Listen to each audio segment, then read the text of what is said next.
La noche que cambió mi vida comenzó con un grito. No uno de dolor, ni de miedo. Era un grito de placer. Y no provenía de mi casa. Estaba aparcando el coche frente al edificio de Mario, un viejo amigo de trabajo, para devolverle unas herramientas que había usado la semana anterior. Eran casi las 11 y el barrio dormía. Las luces de su piso del tercero estaban encendidas, las cortinas entreabiertas y la ventana abierta de par en par. Iba a tocar el timbre, pero algo me detuvo. Escuché mi nombre. Claramente. En boca de una mujer. Y no de cualquiera. Era Lucía. El sonido me golpeó el pecho como una piedra. No lo entendí al principio. Me quedé quieto, sosteniendo la caja de herramientas con una mano, mirando hacia esa ventana como si mis ojos pudieran negar lo que mis oídos ya sabían. El grito volvió. Más bajo, entrecortado. Y después, su voz, la de Mario, murmurando algo que preferí no descifrar. No recuerdo cómo llegué al coche. Solo sé que conduje durante media hora sin dirección, con las manos temblando en el volante y la respiración atascada en el pecho. La mente se me llenó de imágenes que no quería ver, pero que ya no podía apartar. Esa ventana abierta. Su voz. Mi nombre en medio de un acto que jamás debió tener testigos. No entré a casa esa noche. Me quedé en el coche, en un aparcamiento vacío junto a la playa. La luna se reflejaba en el agua y, por primera vez, me di cuenta de que el silencio duele más que los gritos. El teléfono vibraba cada pocos minutos. ¿Dónde estás? ¿Por qué no llegas? Me estoy preocupando. No respondí. Quería que se preocupara. Quería que sintiera aunque fuera una décima parte de lo que yo sentía en ese momento. El amanecer me encontró sin haber dormido. Había pasado la noche entera imaginando excusas que podría darme, explicaciones que intentaría construir. Pero no. No podía ser un error. No cuando había escuchado su voz pronunciar mi nombre en la cama de otro. Cuando volví a casa, el olor del café recién hecho me revolvió el estómago. Lucía estaba en la cocina, con el cabello húmedo y una sonrisa de esas que había aprendido a usar como escudo. ¿Dónde has estado? Me tenías preocupada. Yo. Le respondí con calma. ¿De verdad te preocupé? El silencio que siguió fue espeso. Ella me miró intentando leer algo en mis ojos. Yo fingí normalidad. Me senté frente a ella, encendí un cigarrillo, y solo entonces lo entendí, todavía no había perdido nada, pero ya no quedaba nada que pudiera salvar. Lo que vino después no fue una búsqueda de pruebas. No necesitaba ver fotos ni mensajes. Yo ya había escuchado la verdad. Y en los días siguientes, descubrí algo más oscuro que la traición, la calma de un hombre que ha dejado de amar, pero aún no lo sabe. Durante los días siguientes fingí normalidad con la precisión de un cirujano. Me levantaba a la misma hora, desayunaba junto a ella, la acompañaba con la mirada mientras revolvía el azúcar en el café y sonreía como si nada hubiera pasado. Pero en mi cabeza todo era cálculo. Necesitaba verla actuar sin sospechas, necesitaba observarla con la frialdad de quien ya no busca consuelo sino confirmación. Había algo en su forma de hablar que antes me parecía cotidiano y ahora sonaba ensayado. Su voz se deslizaba entre frases cortas, medidas, con silencios exactos en los momentos en los que antes me interrumpía con bromas. La miraba y sabía que estaba esforzándose en mantener un guión que yo ya no creía. El primer detalle apareció 3 días después. Era jueves por la tarde y ella había dicho que iba a la tienda a cerrar inventario. Llevaba un vestido verde que solía usar en cenas o reuniones, no para trabajar. Me dio un beso rápido, tomó el bolso y salió. Media hora más tarde recordé que había dejado mis planos en su coche, así que fui hasta el aparcamiento del centro. Su coche no estaba allí. Fui al local, pero estaba cerrado. La persiana bajada, las luces apagadas. Llamé una vez. No contestó. Esperé. Llamé otra vez. Silencio. Entonces decidí seguir caminando, sin rumbo fijo, hasta que el instinto me llevó a un bar pequeño frente al puerto. Era un sitio donde habíamos ido años atrás, antes de casarnos, cuando todo era sencillo. No sé por qué entré, tal vez por costumbre o por intuición, pero allí estaba su coche, aparcado justo al frente. Me quedé parado, observando desde el otro lado de la calle. Ella estaba dentro, sentada en una mesa del fondo. Frente a ella, Mario. No se tocaban, pero bastaba ver cómo lo miraba. No era una mirada de amiga ni de compañera. Era esa forma de observar a alguien que uno no puede fingir.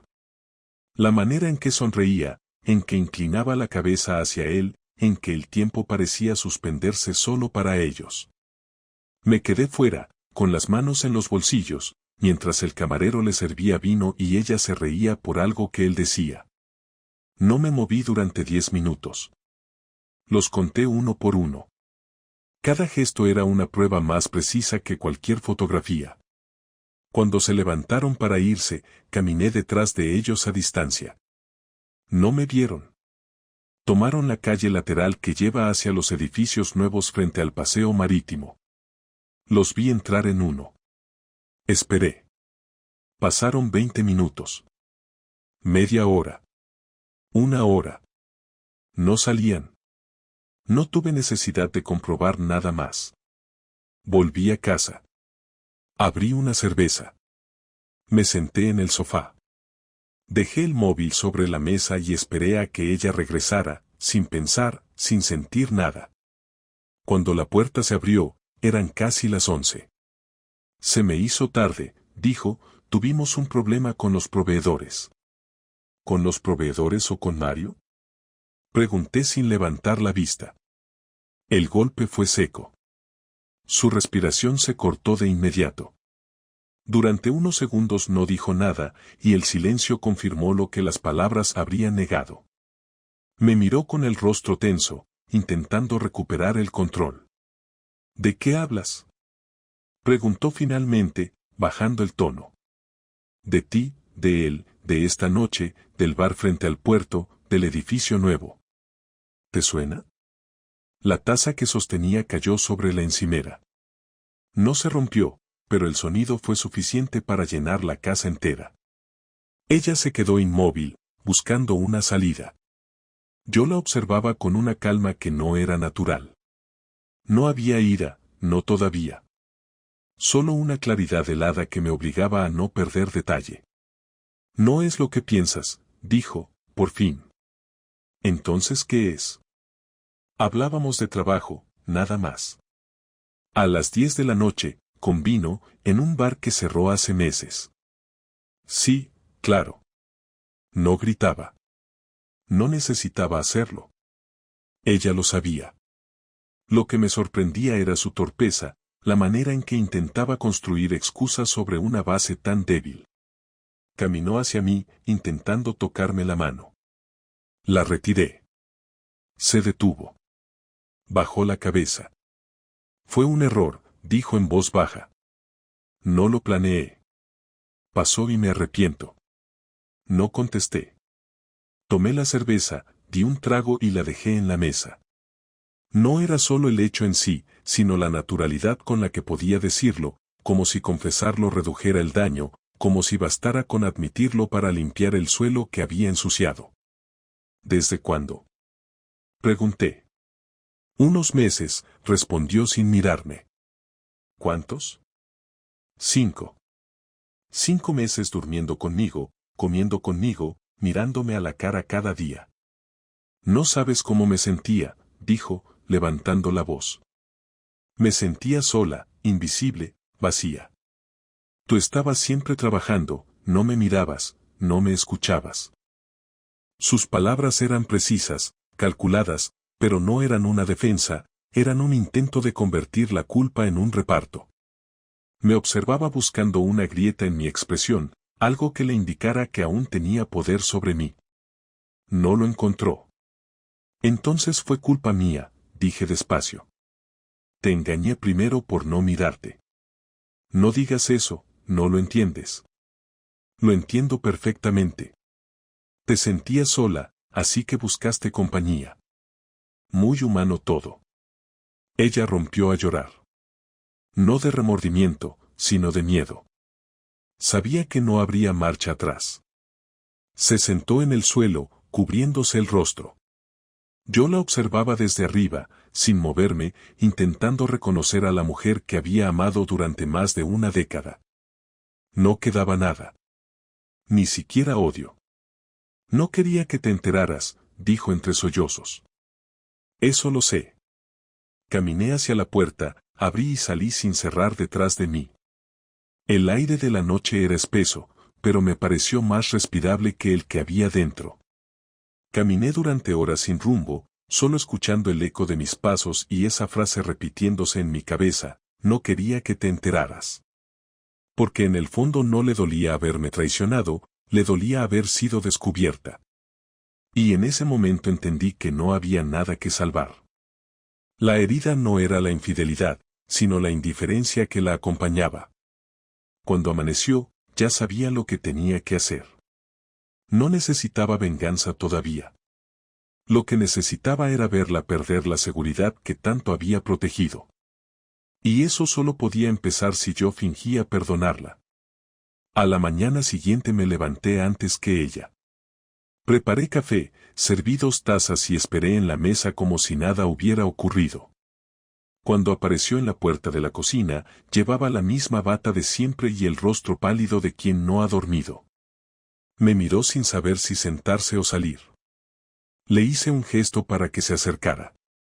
No quería discutir, quería entender hasta qué punto estaba dispuesta a sostener su mentira. Se sentó frente a mí, bajó la mirada y jugueteó con la taza. Durante 1 minuto no dijimos nada. Luego fui directo al punto. He estado pensando, dije. Quiero escucharte sin interrupciones. Dime todo. Ella tragó saliva, respiró hondo y comenzó a hablar con un tono tan plano que parecía estar leyendo un informe. Dijo que la relación con Mario había empezado por casualidad, que coincidían a menudo en eventos del trabajo, que él la hacía reír y la escuchaba, algo que según ella yo había dejado de hacer.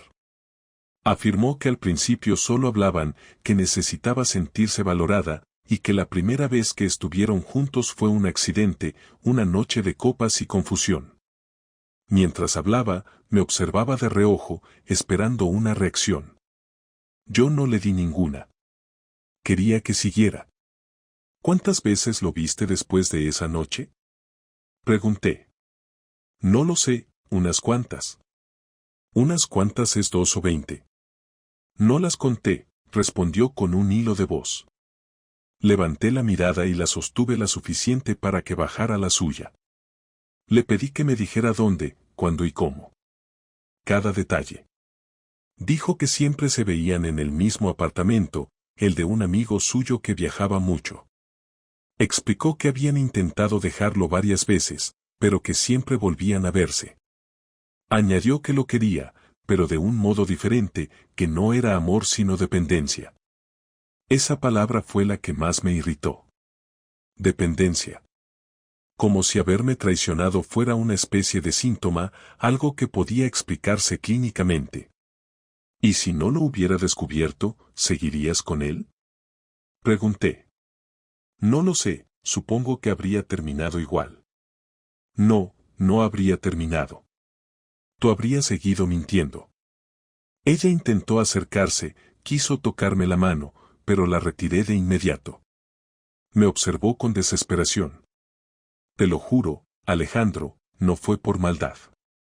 No quería hacerte daño. Entonces, ¿por qué lo hiciste? Pregunté sin levantar la voz. Porque me sentía vacía. No quería perderte, pero tampoco sabía cómo recuperarte. Su forma de hablar me provocaba una mezcla de rabia y desprecio. Parecía incapaz de asumir la magnitud de lo que había hecho. Cada frase era una justificación, una maniobra para suavizar su culpa. Me levanté, caminé hacia la ventana y abrí la cortina. El día era claro y ruidoso, pero dentro de la casa solo se escuchaba el temblor de su respiración. 5 meses mintiendo cada día, dije sin girarme. 5 meses volviendo a casa y fingiendo cariño. No hay vacío que justifique eso. No me grites, por favor. No estoy gritando. Solo intento entender cómo alguien que dice amar puede medir tan bien la mentira. Ella se levantó también. Me enfrentó con los ojos rojos y la voz quebrada. He cometido un error, pero sigo siendo la misma persona. No, la interrumpí, ya no eres la misma. La mujer que conocía no existiría después de hacer algo así. Tú, en cambio, lo hiciste y dormiste tranquila. Golpeó la mesa con fuerza. El sonido del impacto retumbó en la cocina. Tú también cambiaste. Gritó. Me tratabas como si fuera invisible, solo hablabas de trabajo, llegabas tarde, ni siquiera notabas cuando lloraba. Yo también me cansé de sentirme sola en una casa llena de silencio. Y decidiste llenar ese silencio con otro hombre, respondí. Perfecta solución. Nos quedamos frente a frente, respirando con dificultad. Había rabia en su mirada, pero también miedo. Intentó hablar, pero la interrumpí de nuevo. Dime, ¿cuándo estabas con él, pensabas en mí? ¿Pensabas en lo que destruirías si te descubrían? No lo hacía por eso. Claro que no, lo hacías por ti, todo el tiempo por ti. Se llevó las manos al rostro, lloró sin control. La dejé hacerlo. No había consuelo que pudiera ofrecerle. Cuando se calmó, la obligué a mirarme. No voy a perdonarte hoy, le dije. Tampoco voy a decidir nada. Pero necesito que entiendas algo, no soy un hombre débil. Si me quedo, no será por ti. Será por lo que me conviene. Ella asintió sin decir palabra. Se giró y fue hacia la habitación. La seguí con la mirada. Antes de desaparecer por el pasillo, se detuvo y dijo. No quiero perderte, Alejandro. Lo que hice no significa que no te ame. Entonces me amas de una manera que destruye. Cuando la puerta se cerró, me quedé solo en la cocina. El olor del café se había vuelto agrio. Me senté de nuevo y traté de procesar cada palabra. No podía gritar, no podía golpear nada, no podía llorar. Todo dentro de mí estaba contenido, esperando el momento adecuado para estallar. No era tristeza, era una claridad helada. Esa claridad que antecede a la acción. Esa misma tarde decidí no decirle nada más. Le pedí que actuáramos con normalidad, al menos unos días, para no llamar la atención. Ella aceptó sin sospechar que mi silencio no era rendición sino estrategia. En la cena hablamos de temas superficiales, como si ambos fuéramos actores en una obra sin público. Cuando se fue a dormir, revisé la cuenta bancaria, el registro de llamadas y los contratos de la casa. No buscaba pruebas, buscaba terreno. Si iba a destruir todo lo que había construido conmigo, al menos yo decidiría cómo y cuándo caería todo. Aquella noche dormí por primera vez desde que la escuché en aquella ventana. No era paz. Era control. Y en ese control comencé a planear la forma exacta de devolverle cada uno de los 5 meses que me robó. Pasé los días siguientes observando cada uno de sus movimientos sin que lo notara. Mantenía la calma con precisión, hablaba poco, cumplía con mis horarios y fingía interés en todo lo que decía. Ella, confundida por mi aparente serenidad, empezó a relajarse. Creía que el tema se había enfriado y que quizá el tiempo arreglaría lo que había destruido. No imaginaba que mientras sonreía, yo estaba calculando cómo desmontar su mundo sin tocarla, cómo hacer que todo lo que le daba estabilidad se desmoronara desde adentro. No quería escándalos ni violencia, quería resultados, y cada paso debía ser medido. Sabía que lo que más valoraba era la seguridad económica y la imagen que proyectaba. Lucía cuidaba cada detalle de su entorno para que nada pareciera fuera de lugar. Le importaba lo que dijeran sus padres, sus amigas y los clientes de la tienda. Decidí comenzar por ahí. Primero, la contabilidad del negocio. Yo había sido quien lo registró a su nombre, quien hizo los contratos con los proveedores y quien firmó la garantía bancaria para el local. Todo dependía legalmente de mi aval. Llamé al banco, revisé los documentos y encontré una forma discreta de retirarme como garante. No le dije nada. Esperé a que llegara el siguiente pago trimestral y cuando fue a realizarlo, el sistema lo rechazó por falta de respaldo. La llamaron del banco, y su primera reacción fue llamarme a mí. Alejandro, el banco dice que hay un problema con la garantía. ¿Sabes algo de eso? Sí, respondí con calma. He decidido no continuar como avalista. ¿Por qué? No puedes hacer eso sin avisarme. Puedo. El contrato lo permite. Se quedó en silencio, aturdida. Sabía que sin esa garantía la tienda no podría seguir operando. Intentó protestar, pero la interrumpí con una voz seca. No te preocupes, encontrarás otra forma de mantenerlo. Al fin y al cabo, tienes a Mario. La mención de su nombre la dejó sin respuesta. Colgó sin decir nada. Aquella noche volvió tarde y no intentó hablarme. Me bastó verla para entender que había pasado el día buscando soluciones y que no había encontrado ninguna. La primera grieta estaba abierta. El siguiente paso fue aún más simple. Durante años había sido yo quien gestionaba los pagos de la casa, los seguros, el mantenimiento, incluso el coche. Ella confiaba en que todo se resolvía sin pensar en ello. Un lunes por la mañana, cancelé la tarjeta adicional de su cuenta y transferí parte de los ahorros a una nueva cuenta personal.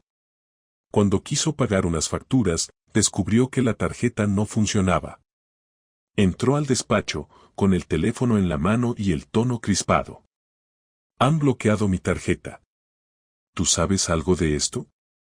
Claro que sé. Ya no la necesitas, Lucía. ¿Cómo que no la necesito? No la necesitas porque ya no confío en ti con mi dinero. Me observó con una mezcla de rabia y miedo. Quiso discutir, pero no lo permití. Cada euro que gastes lo harás con el tuyo, añadí. Y no te preocupes, no te faltará nada. No soy un monstruo. Solo estoy devolviéndote la autonomía que tanto querías. Salí del despacho sin mirar atrás. Por la tarde recibí un mensaje suyo: esto no tiene sentido, estás destruyendo todo por orgullo. No respondí. A los pocos días, su negocio comenzó a colapsar. Los proveedores exigían pagos adelantados, el alquiler se duplicó por la falta de respaldo y el banco amenazaba con cerrar la cuenta comercial. Ella intentó pedirme ayuda, pero cada conversación terminaba igual. No te voy a salvar del fuego que encendiste, le dije una noche mientras cenábamos. ¿Esto es venganza?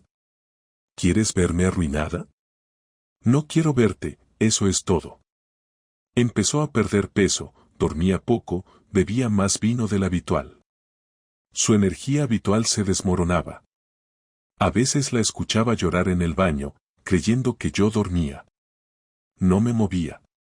Quería que sintiera en la piel la misma impotencia que yo había sentido la noche que la escuché pronunciar mi nombre frente a otro hombre. El tercer paso fue el más calculado. Mario trabajaba en la misma empresa donde yo tenía contactos. Bastó una llamada anónima para que su jefe recibiera una carpeta con fotografías, copias de correos y mensajes que un conocido mío en informática se encargó de recuperar del registro de la nube de Lucía. No eran falsos, no necesitaba inventar nada. Una semana después, Mario fue suspendido mientras la empresa investigaba la filtración. Lucía se enteró al día siguiente y llegó a casa histérica. ¿Has sido tú?, gritó apenas entró. ¿Qué he hecho ahora? Han despedido a Mario. Dijeron que alguien envió información privada. Nadie más podría haberlo hecho. Entonces, ¿admites que había información privada? Pregunté con una calma que la desarmó. Me estás confirmando que existía lo que negabas. Golpeó la mesa con la mano abierta. No entiendes lo que estás haciendo, esto no lo arregla, solo lo empeora. Lo que no entiendes tú, le respondí, es que ya no hay nada que arreglar. Solo queda que cada uno viva con lo que ha provocado. Durante los días siguientes apenas hablamos. Dormíamos en habitaciones separadas. Yo iba al trabajo, volvía, comía en silencio y revisaba los documentos de divorcio que un abogado amigo me había preparado. No los firmé todavía. Quería ver hasta dónde llegaría su resistencia antes de ponerle fin legalmente. Una noche, mientras recogía unos papeles, se acercó y me dijo con voz temblorosa: «Si querías destruirme, ya lo hiciste. ¿Estás satisfecho?» «Todavía no. Falta que aprendas lo que es vivir sin confianza. Ya no tengo nada. Te queda algo, la verdad. Y eso no se pierde, se lleva como una marca». Se fue sin responder. Escuché cómo cerraba la puerta del dormitorio. Al día siguiente, la tienda estaba oficialmente cerrada. Había vendido parte del inventario para pagar las deudas. Mario había desaparecido. Y por primera vez en años, Lucía no salió de casa en todo el día. Caminaba sin rumbo por las habitaciones, hablaba sola, y cuando pasaba a mi lado, bajaba la cabeza. Yo la observaba sin satisfacción ni placer. Solo veía el resultado de algo que había comenzado mucho antes de su traición, la costumbre de ignorar las consecuencias. Mi venganza no había sido un impulso, fue una lección. Y aunque no lo admitiría en voz alta, lo que más me dolía era que ni siquiera parecía entenderla. Esa noche dormí sin remordimiento. No había justicia ni perdón, solo equilibrio. Y por primera vez desde que todo empezó, sentí que la historia estaba llegando a su punto final, aunque todavía quedaba la última conversación, la única que realmente importaba. 2 semanas después de que la tienda cerrara, la casa se volvió un espacio lleno de silencio controlado. Lucía apenas salía de la habitación. Se levantaba tarde, caminaba descalza y hablaba poco. No había reproches, solo una especie de aceptación muda. Yo mantenía la rutina exacta de siempre: trabajo, gimnasio, cena, descanso. No la miraba más de lo necesario, no preguntaba nada, no ofrecía conversación. Esa indiferencia era más efectiva que cualquier insulto. Ella sabía que mi distancia no era pasajera. Era definitiva. El martes siguiente, cuando volví del trabajo, encontré la mesa del comedor preparada. Había 2 platos, vino y una comida que evidentemente llevaba horas esperando. Lucía estaba sentada, maquillada, con la ropa que usaba en nuestras primeras citas. No había música ni flores, solo la mesa y su intento de recuperar algo que ya no existía. Dejé las llaves sobre el aparador y la miré sin acercarme. «Siéntate, por favor», dijo. «Quiero hablar». No respondí, pero me senté. Sirvió el vino con manos temblorosas y respiró hondo antes de empezar. «No te pido que me perdones, sé que no lo harás. Solo quiero explicarte lo que siento ahora». «Adelante», dije con voz neutra. «He perdido todo, y lo sé. Perdí el negocio, la confianza, a Mario y a ti. Pero lo que más me duele es darme cuenta de que nunca te conocí realmente. Siempre pensé que eras predecible, que tu calma era debilidad. Creía que podía controlarlo todo. Me equivoqué. Me subestimé y te subestimé». Bebió un sorbo de vino y continuó. «Quiero asumir mi culpa, pero también necesito decirte que durante años me sentí sola en esta casa. No lo digo para justificarme, sino para dejar claro que no fue solo por deseo o aventura. Fue por vacío, por falta de atención. No te culpo por lo que hice, pero quiero que entiendas que el silencio también destruye». «El silencio no destruye», respondí. «Lo que destruye es mentir mientras hablas».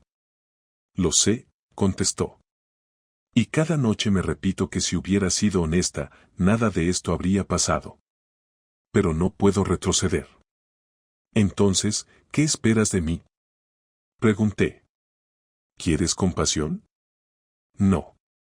Quiero una respuesta clara.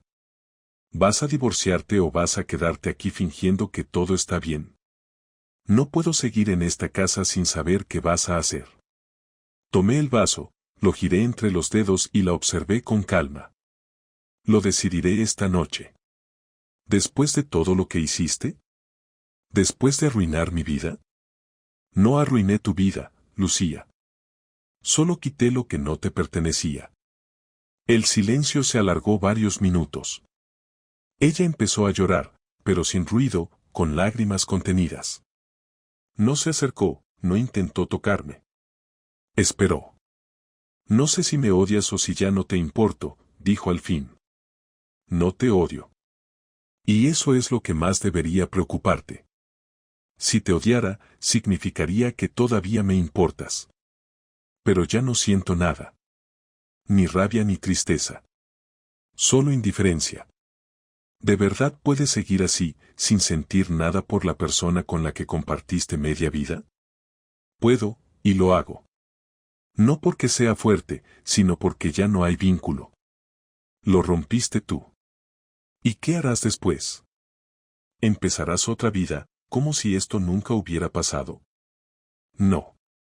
No pienso borrarlo. Solo voy a vivir sin cargarlo encima. Ella se levantó y comenzó a caminar por el salón, buscando palabras que no encontraba. ¿Y si te dijera que puedo cambiar, que puedo empezar de nuevo, que puedo ser diferente? No lo dudo, pero no lo harás conmigo. Se detuvo frente a mí, con los ojos hinchados. ¿Y si me quedo? Puedes quedarte el tiempo que necesites, pero no como mi esposa. ¿Entonces qué soy? Una persona que vive bajo el mismo techo hasta que firmemos los papeles. La frase la dejó sin aire. Se sentó de nuevo y se cubrió la cara con las manos.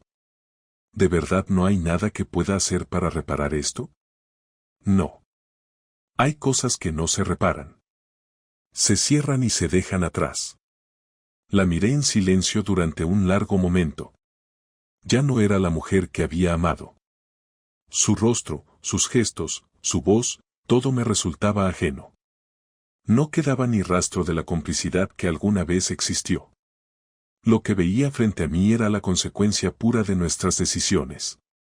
Voy a firmar los papeles mañana, dije finalmente. Pero no quiero discusiones ni escenas. Solo quiero terminar esto con orden. ¿Eso significa que te vas a ir? Sí. Buscaré otro piso esta semana. Tú puedes quedarte aquí hasta que encuentres algo. ¿Y eso es todo? ¿Así se acaba una historia de 10 años? Así se acaban las historias que se pudren desde adentro. Ella asintió despacio, sin palabras. Apagó las velas, recogió los platos y se fue a la habitación. No la seguí.